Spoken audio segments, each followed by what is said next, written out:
Okay, welcome everybody to another podcast coming from Gen Power. This is the section where we bring you motivational, inspirational, and empowering content to take your life to the next level. Now, our second guest that we wanted to bring on is a very, very good friend of mine and a good friend of the GenHope business, and that's a Mr. Gary Edwards, or Mr. Squirreling, as some people know you as well. And we'll explain a little bit more about that nickname. The reason why we wanted to do this podcast, I really see that there's a big problem out there with finances. A lot of people that I know personally are in financial strife, debt and stuff like that. And I wanted to bring Gary because obviously he has a financial educational business, and I'll let him speak about that in a moment. And I really wanted us just to really have like an open discussion about money. We've always talked about money for many years now, probably over 6-7 years it feels like, where we just discussed our own personal finances and what we should be doing with our finances and things like that. So I thought it'd be great for us just to have an open conversation, and let's see if we can help some people out there. So explain to everyone a little bit about yourself and obviously the Keep On Squirreling business, which is a financial education program. Okay, thank you, Denzel. So the company name is Keep On Squirreling, and we have the financial education program where we teach children how to manage money. We're in a number of primary schools. We are in secondary schools. Fantastic. But our main focus is primary schools, and there's a reason for that, and we can tell you about that in a moment. So schools is a key area, but we're also there for the home to help parents, equip the parents with the skills to help support their children in managing their money. Fantastic. So tell me, where was the big why? And if you haven't, obviously we're not going to spend too much on this, but if you haven't seen the what it takes to be an entrepreneur, watch that video. It's a powerful video, and Gary talks about what it takes to be an entrepreneur as well, and talks a little bit more about the business. But what was the driving force behind that then? So why did you know, of all the businesses that you could have set up, and you're like Mr. Creative and a million ideas since I've known you, okay, why this business? Why have you gone all in on this business? And you have gone all in on this business, like 24-hour days, I think, all in on this business. So why this business? What was the why? What was the driving force behind that? Okay, thank you. I think if I was to reverse to when I was younger, I've touched base on this previously before, I was very much a child who felt the pain around me. Oh, okay. The family, even people that wasn't family. It's almost like I could see the stress, and I'd be thinking early morning, 13 on my paper around 6 a.m. in the morning, thinking, when I'm older, I want to help people like you. I'd be thinking about how I could solve or reduce people's pain at 13. Wow. Powerful. That desire, that need to want to help people, went throughout school, college, and I tried, various different things about how I'm going to help people, and just really be the example I wanted. But in relation to financial education, right? With the need to want to make a difference for the home, for the family, with statistics showing finances in the top 5 for divorce, top 5 for stress, top 10 for suicide. Wow, I didn't know that about the suicide. Right. Powerful. Such a negative impact. So we see it as, if we can plant the seeds while the children are young, and maybe later we can save a relationship or even a life. Right, and because that's one of the questions I was going to ask you is like, why children? Like, why not? Because the obvious choice would have been adults. If I was set up a business in that, I'd be like, I'm going to target adults with the money and stuff like that. But you've gone in not only at teenagers, you've gone like pre-teens as well. So why did you go in at that age? Okay, there was actually another statistic which is saying or showing that money habits are formed in primary school. Seriously? And you think, how can money habits be formed in primary school? Wow. Well, they're probably looking at things like learned behaviour, things that they see with their parents, spending habits, how they manage money or don't manage money. So the key age is from 7 to 11 is to be able to get in there, make such an impact now. Wow. But at the same time, we want to make money, financial education fun and engaging. Because I guess someone just preach to them or because I couldn't imagine and obviously we've got a little board game, and we are going to bring out a video that will show you the board game, and it is really fun. But I think that's one of the things that, like, how do you make, because when people talk about money, everyone just goes, I don't want to talk about money, it's boring to some. It's like maths. I don't want to talk about money and I want to talk about maths. So making it fun, was that a real challenge? I think the initial challenge was when the very start, when it was looking at finance, Yeah. the starting point, and going, how do we make something so complex, Yeah. or that can be complex, and break it down to be fun and engaging, put it into a lesson plan, into the worksheets, Right. but then also then trialing it, testing it Yeah. out. So that was the challenging part, making something complex actually fun and engaging. But we've done it. Yeah. And we're a company that's very much about developmental feedback, Yeah. not only from the students but also from teachers, head teachers. So Yeah, we're just all about, how can we add value? How can we progress? And for that, you need feedback as well. Fantastic. So we're going to talk about some of the key things that you teach young people, and obviously those principles, I'm assuming then obviously are for adults as well who are watching this, and obviously a majority of our people watching these videos are going to be adults. But one of the stats I read, and you mentioned some of the stats earlier, and this is something that really got me, and it said a survey reveals 6 million people in Britain alone are fearing never being debt-free. And that's like, imagine living your whole life with the shackle of debt, and that's what debt is. It feels like, the shackles around you. The other thing that they said, that 25% of those people are struggling to make ends meet. So at the end of the month, they've got too much month and not enough pay. And so a lot of people are feeling like that. And then a further stat said 62% of people worried about their personal debt levels. So it's crazy because, 2007, you would have thought everybody would have learned a lesson, like almost like 10 years on, we still have the same problems. We still have people with financial debt, people not saving, people not investing, and things like that. And I think the last that I wanted to share here is that there was, they say that most people now have an average of £8,000 worth of personal debt, not mortgage debt, okay, but personal debt. So, the principles that you're going to talk about and we can talk about today, addressing some of these things? Absolutely. We even have one of our lessons is keep out of bad debt. Keep out of bad debt. Keep out of bad debt. Oh, okay. So yes, and again we make that fun and engaging, and we look at good and bad choices. Yeah. We break down different things about bad debt. Okay, so what is that? Let's talk about that. What is bad debt? Tell us, Okay. So what is good debt? Okay, yes, go on. Is there good debt and is there bad debt? Most people, when you think debt, I'm just thinking bad debt. But so I know a little bit, but yeah, explain to the audience. I think we've all seen it on the TVs, and is it the buy now, the pay later? It's very much you can just go into the showroom, look at it nice and shiny, and then take it away. But then for the next how many months and years, you're having to pay those big monthly payments. Yeah. The thing about debt is, you take it out today in the hope that the money's going to be there tomorrow, in the hope that the money's going to be there next year. Wow. But you cannot guarantee that you're going to have that job next year, or you cannot guarantee that your financial situation today is going to be the same. Yeah. So when you're taking these things today with the pay later scheme, right, it's in hope. Wow, I love that. I've never actually heard anybody break that down like that. And I think you look around, and you have to go outside now, and everybody's driving marquee cars. And before, you'd see a BMW and it was like, wow, you got a BMW. Now everybody's got a BMW because hire purchase and things like that. So what you're saying is any debt that like a hire purchase for a car, it doesn't matter, or anything like that, is bad debt. Yes. Oh, okay. It's taking money out of your pocket. Anything that, debt that takes money out of your pocket. That's great. Right. So what is good debt? Okay. Well, we don't, with the students, we don't touch too much based on this, but we also know that there is business people, there's entrepreneurs that will leverage debt to buy assets that will create a greater return for them. Right. Okay. So we know that because we're investors. Yes. Right. So we don't have to hide that. So we're investors. So we deal with debt. I have quite a bit of debt, but the difference on that debt, what we're saying is that I'm not paying for it. It's not coming out of my pocket.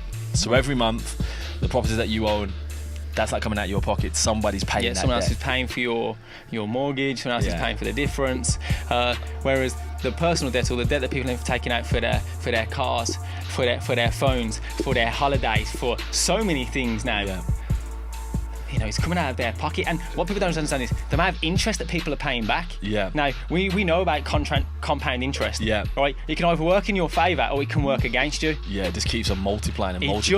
It's that snowball effect. Yeah. And it was Einstein that says compound interest is the eighth wonder of the world. He who understands it earns it. He who doesn't pays it. I love that. And the thing is, for most people that are probably listening to that, they're probably going like compound interest. It's crazy, but it's something that you should go out and study.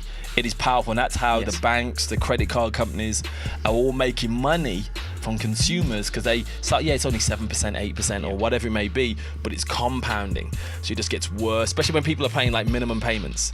So one of the key lessons that you're saying to people is, if you want to not be one of these people on the stats, don't have bad debt. Absolutely. Yeah. If you can't afford it, you really shouldn't buy it now, then don't buy it. Yeah. Delayed gratification. Absolutely. And I know, life can be challenging, it can be tough, and there's certain circumstances, we always know there's exceptions, okay, but putting those exceptions aside, okay, it's very much that instant and that delayed gratification. We're very much in a that microwave culture at the moment. We want it quick, we want it now. It's ping, it's done. Everybody wants it. And I think it's like, and let's just be real, we both driven cars for long times when everyone else was flashing and flossing, as the word is now, and they're driving their supercars.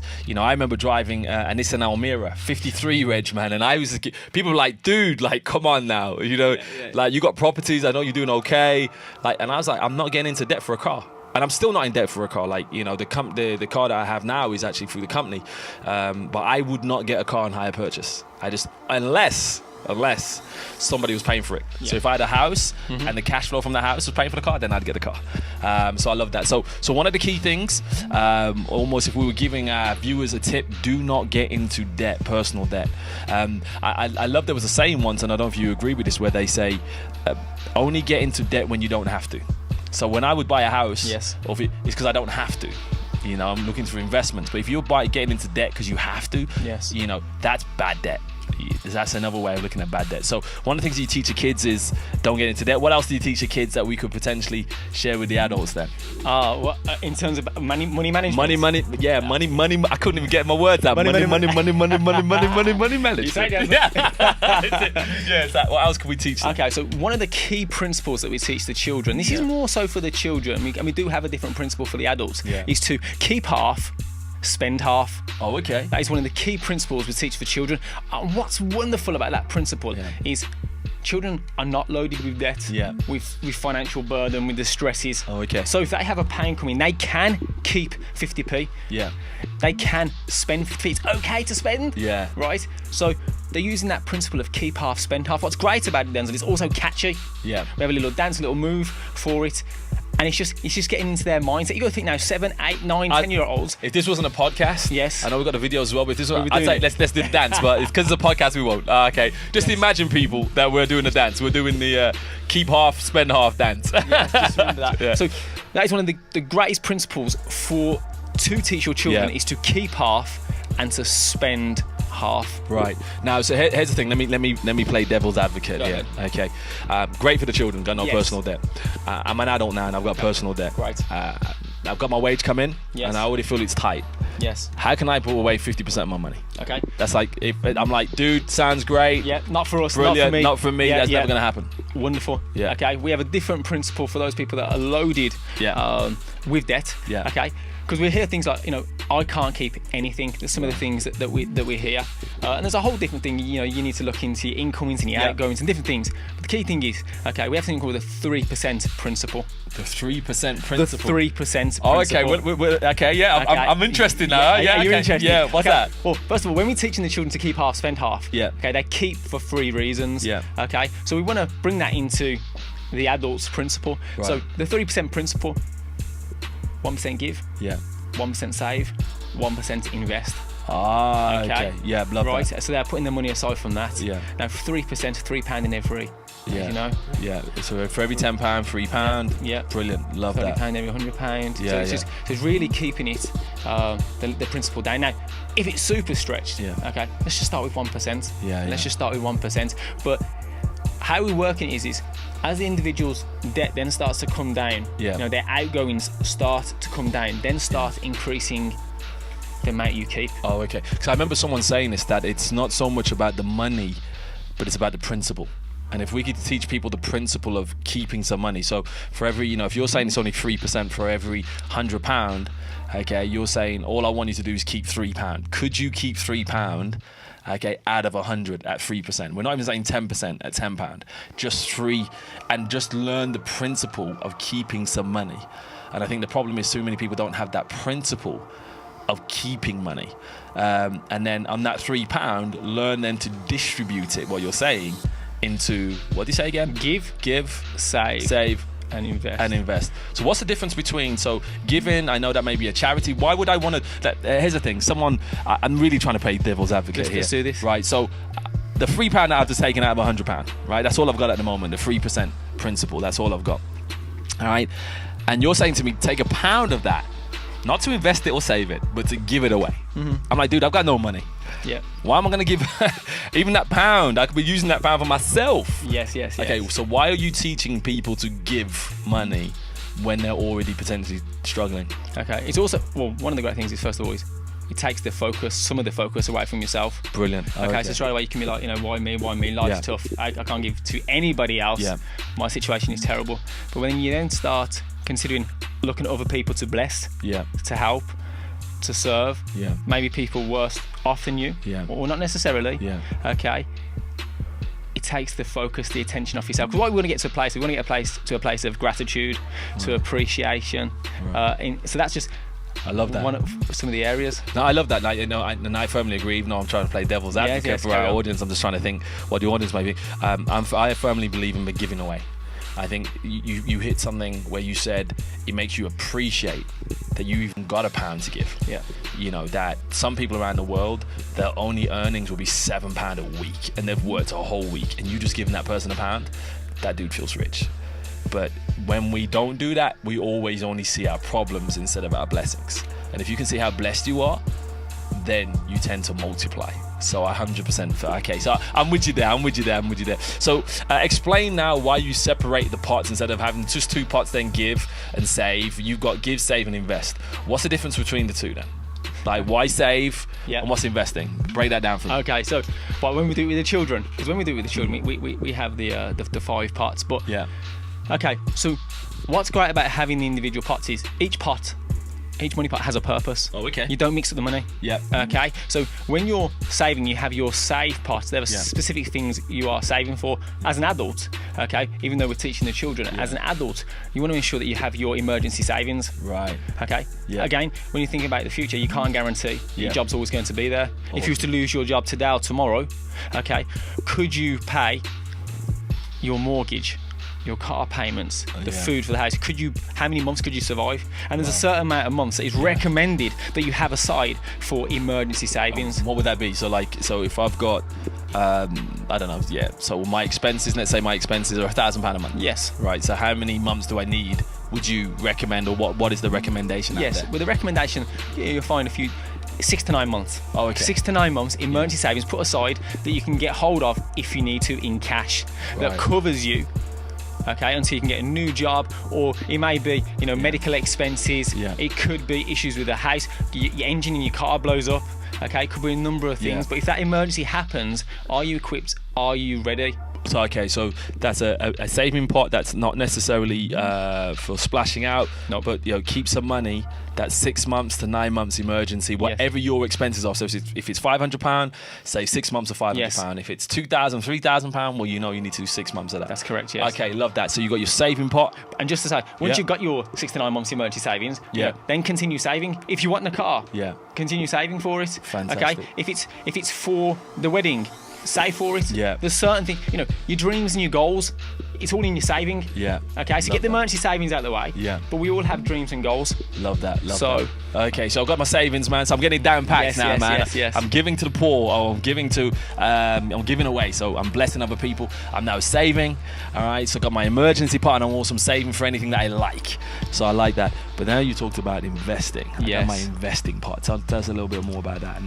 Okay, so we want a greater return on our money. Okay, so there's certain things where we have goals, we have dreams, we may want to leave legacies, we want to live a certain lifestyle, we want to help and bless other people. Okay, keeping your money or saving your money, okay, will get you so far. Okay, But then if there's a different level that you want to go, you're going to need to invest your money. Awesome. Or if some of the things that are in your goals and dreams, which it will take forever to save for, okay, your money's going to need to work smarter for you. Your money's going to need to work harder for you. Right. So then you're going to need to invest it. So, for example, we hear about some of these people that want to have these weddings at 40, 50,000 pounds, or the people now want to buy cars at 50,000, or a house that's 500,000. Yeah. Okay. Yeah. Can you really save that, or are you going to need to invest in something that can give you the return to be able to purchase that? So I got that. So what you're saying is that saving gets you to a level. Yes. But you need to, if you want to try and get there far quicker, you got to learn to become an investor. And one of the words that you said is a little phrase that you said, you got to get your money work for you. Yes. So I heard someone say this, and I don't know how true this is that his mentality was, every time I have a pound, that's my employee. So that pound is my employee, and I'm putting that pound out to work. Okay, so every time that pound is not making me no money, he gets sacked. You're out of here. All right.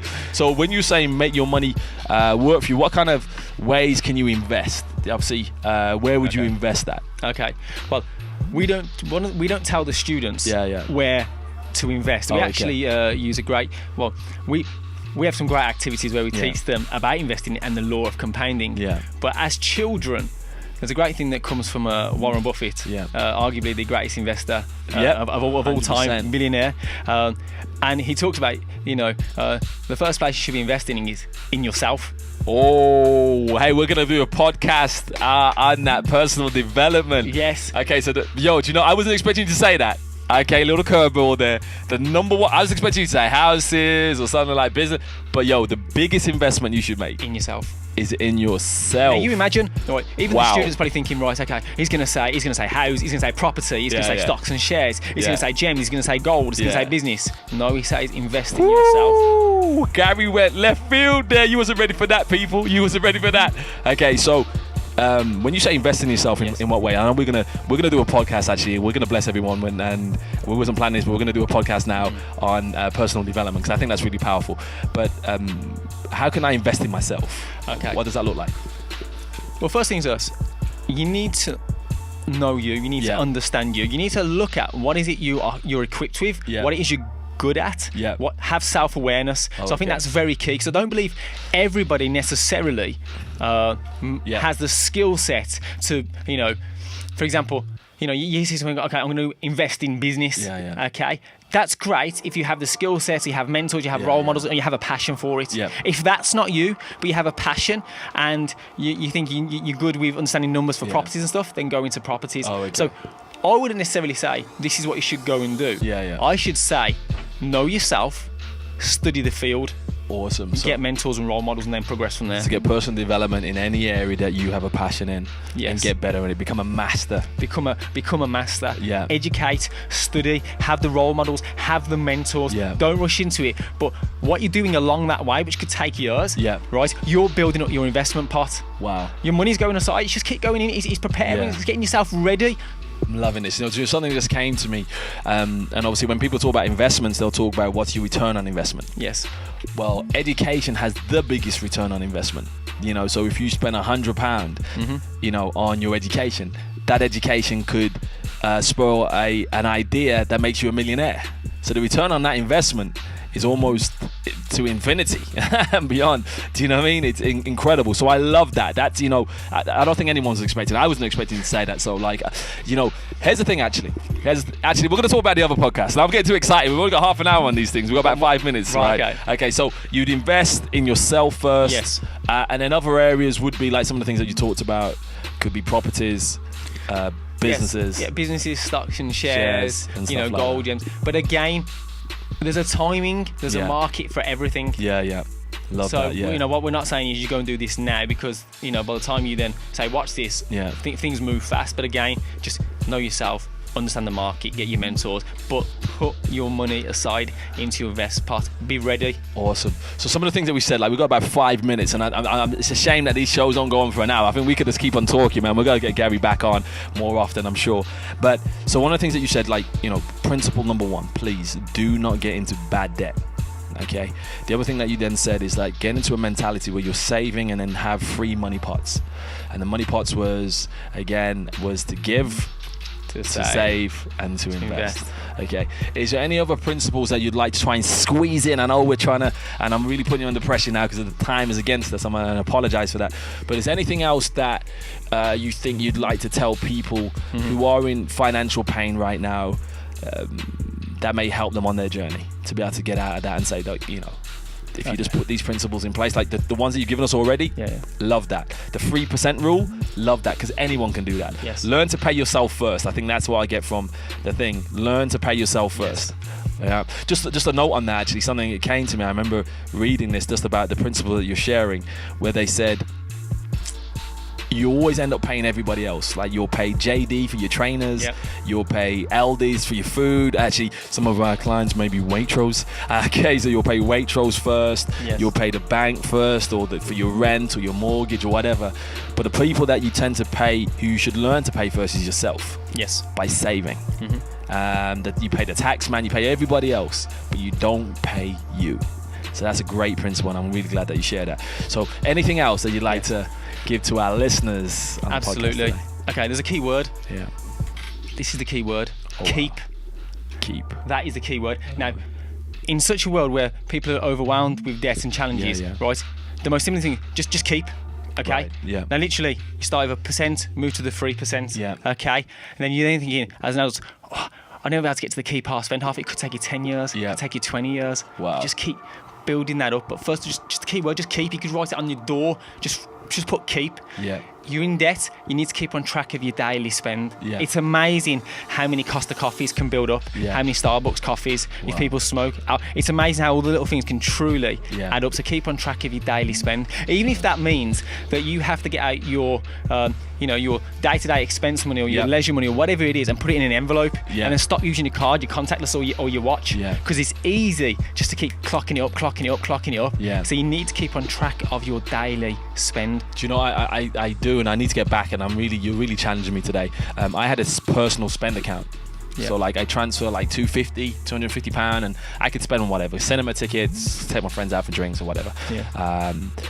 But it's so easy sometimes just to use the other card. Yes. So actually one of the things you want to do is get rid of the other card, your banking, where all your bills and your savings comes from, and leave that card alone. Leave that at home. And the only card that you have is your personal. And when that's gone, have the discipline to say, that's it. Absolutely. Discipline. Oh, wow. The money pots that we teach your children at home, these principles, the money pots you can have online, and you can have your own cards for each money pot, for each pot, and then you use that card for that specific reason, that specific purpose. Awesome. Because your money must have purpose. Yeah. Because like your time, if it doesn't have purpose, it's spent foolishly. Yes. So that is absolutely key. Welcome to the world of wisdom here with Gary. Mr. Squirreling. I'm loving it. So say that bit again. Let's say that bit again. Because I think that's probably one of the greatest quotes that you've said today. Okay. Your money must have purpose. Must have purpose. Because like your time, okay, if it doesn't have purpose, it is spent foolishly. Wow. So we got to know what we're going to want to do with our money and where our money's going. Yes. Okay, so just as we close up here, for any parents out there who are like, yo, I love this podcast, please obviously, leave your comments. We'd love to see what you think of the podcast and things like that. But for anyone who's listening to this and loving the principles and what I like, Gary, none of them are overcomplicated. But all of them can change your life. Yes. None of them are overcomplicated, but all of them can change your life. So if anybody wants to find out more about, obviously, the Keep On Squirreling, the things that you're doing to be able to, whether they're being in the schools, they may want to bring, this may be a teacher watching this and they want to bring your company into to their school, or even to their own homes as a parent. Where can they find you? Okay.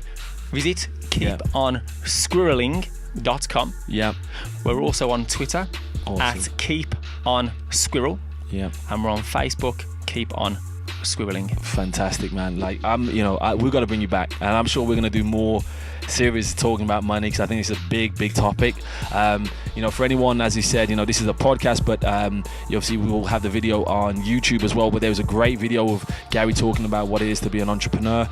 We've also got a video coming out where you'll actually have to see him playing the board game.